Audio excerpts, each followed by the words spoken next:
தேவர்களின் குருவான பிரகஸ்பதி தனது அனைத்து கலைகளிலும் சிறந்து விளங்கியதை அடுத்து ஜோதிட சாஸ்திரம் பற்றி அறிந்து கொள்வதற்காக சந்திரன் குரு பகவானிடம் சென்றான். குரு பகவானும் தனக்கு தெரிந்த அனைத்து சாஸ்திரங்களையும் சந்திரனுக்கு கற்றுக் கொடுத்தார்.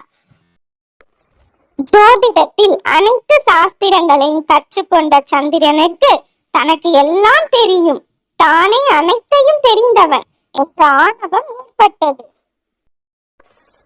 அதையடுத்து சந்திரனின் ஆணவத்தை அடக்க குரு பகவான் முடிவு செய்து சந்திரனிடம் பூமியில் அப்போது பிறந்த குழந்தை ஜாதகத்தை கணித்து கூறும்படி தெரிவித்தார்.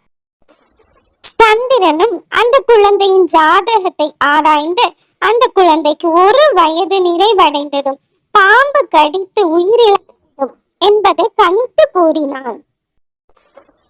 சந்திரன் கணித்தபடி அந்த குழந்தைக்கு 1 வயது முடிவதற்கு சில நிமிடங்கள் மட்டுமே மீதம் இருந்தது. அப்போது சந்திரனும் குரு பகவானும் வானவி சென்றபடி அந்த குழந்தைக்கு என்ன நடக்க போகிறது என்பதை கவனித்தனர். சந்திரன் கணித்தபடி அந்த குழந்தை படுத்திருந்த தொட்டில் சங்கிலியின் மேலிருந்து ஒரு பாம்பு குழந்தையை நோக்கி வந்து கொண்டிருந்தது. தான் கணித்தபடி எல்லாம் சரியாக நடக்கிறது என்ற இருமாப்பில் குரு பகவானை பார்த்து சந்திரன் ஏளனமாக சிரித்தார். ஆனால் குரு பகவான் அந்த குழந்தையே பார்த்து கொண்டிருந்தார். தன்னை நோக்கி ஏதோ ஒன்று பளபளவென வருவதை பார்த்த குழந்தை அதை பிடித்து விளையாடுவார் உற்சாகத்தில் கை கால்களை வேகமாக அசைத்தது. அதனால் தொட்டில் வேகமாக ஆடிய போது தொட்டில் சங்கிலியின் மேலிருந்து வந்த பாம்பின் தலை எதிர்பாராத விதமாக சங்கிலியின் ஒரு வளையத்திற்குள் மாட்டிக்கொண்டது.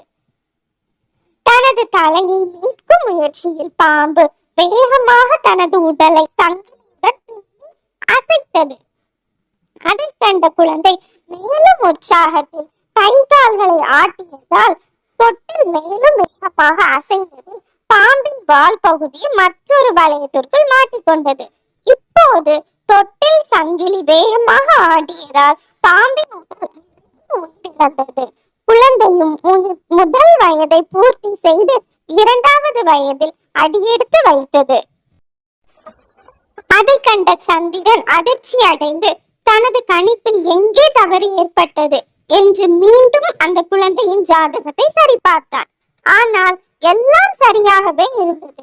ஜாதகத்தில் ஒரு பார்வையும் இல்லை. அவ்வாறு இருக்க குழந்தை எப்படி உயிர் பிழைத்தது என்று குழம்பிய சந்திரன் குரு பகவானிடமே விளக்கம் கேட்டார். அதற்கு அமைதியாக குரு பகவான் பதில் கூறுகையில், ஜாதகத்தில் குரு பார்வை இல்லை என்றால் என்ன?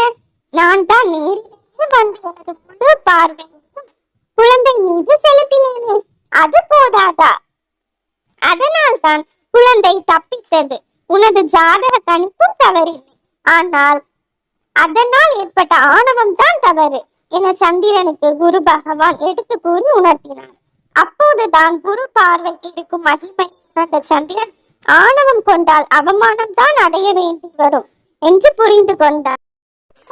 இதன் காரணமாகவே குரு பார்க்க கோடி நன்மை என்றும் யாரிடமும் வீணாக ஆணவம் கொண்டார் சந்திரனை போன்ற அவமானம் தான் அடைய